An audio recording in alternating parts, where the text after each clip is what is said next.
It's April 1999, and Warren Ellis is responding to a question about his new series, The Authority, that's about to drop the next month. Property destruction on a massive scale, a superhero book gone widescreen, a $200 million special effects budget, a Jerry Bruckheimer production of a Sylvester Stallone script, pure, bloody adrenaline. The following month, The Authority would land in comic shops, giving us a look at superheroes the likes of which we had not yet seen. It was the start of a bold new era, an era that would see the hero just as soon pull you from a burning building as incinerate a villain with heat vision. Brian Hitch would frame his interior art with black frames to simulate the 16:9 widescreen aspect ratio. Warren Ellis scripts were equal parts Philip K. Dick, Sun Tzu's Art of War, and New Age futurism. The Authority were definitely not the Justice League. Their members included a heroin-addicted doctor, a homosexual killing machine, a solar-powered godlike being, a man and planet with strange technologies that enabled him to interact, control, and speak with cities. There were no rules, no boundaries, no mercy. After 12 issues, Ellis and Hitch would hand the baton off to Mark Miller and Frank Quitely. Miller threw out the calculated, cerebral approach of Ellis and ratcheted up the ultra-violence to 11. Every issue felt like a summer tentpole movie. Under Miller and Quitely, the Authority would become even more popular and continued to drive DC's white picket fence, continuity confusing characters into the dust. Fans couldn't get enough. Retailers couldn't order enough. The 4 Superman titles that were being published were all being outsold by the Authority every month. But in the shadows, lurking, one man had had enough. He was done watching the industry he loved follow this dark path. His name was Joe Kelly. Kelly would go on to write maybe the single greatest issue of Superman to ever see print. Action Comics number 775. Kelly would title the issue, "What's So Funny About Truth, Justice, and the American Way?"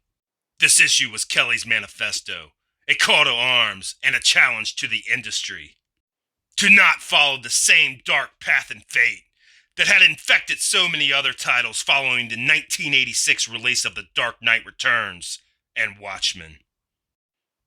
This issue of Action Comics was Joe Kelly saying enough is enough. I can show you a better way. The story opens with a news broadcast reporting that a new super team called the Elite has just stopped a terrorist threat involving a giant genetically enhanced ape, but in the process also killing several thousand civilians. The Elite team members include Manchester Black, a psychokinetic, the Hat, a powerful magician with a supernatural hat, Coldcast, wielding power over subatomic particles, and Menagerie, who is covered in evil symbiotic creatures.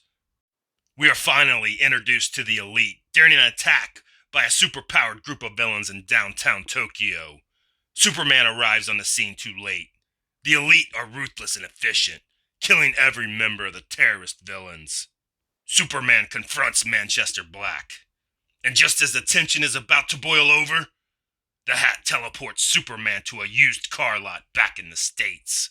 Clark heads back home to his parents' Kansas farm. While talking with his father about how to handle the Elite, we get 2 haunting panels. Course not, Clark, but you can't just talk to someone like that. You have to teach them there's a better way. Lead by example. And if it doesn't, you can always kick them from here to high holy later, right? Clark?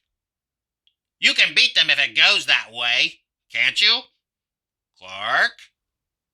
And so, the seeds of doubt have been planted, and the moral crux of the story has been shown.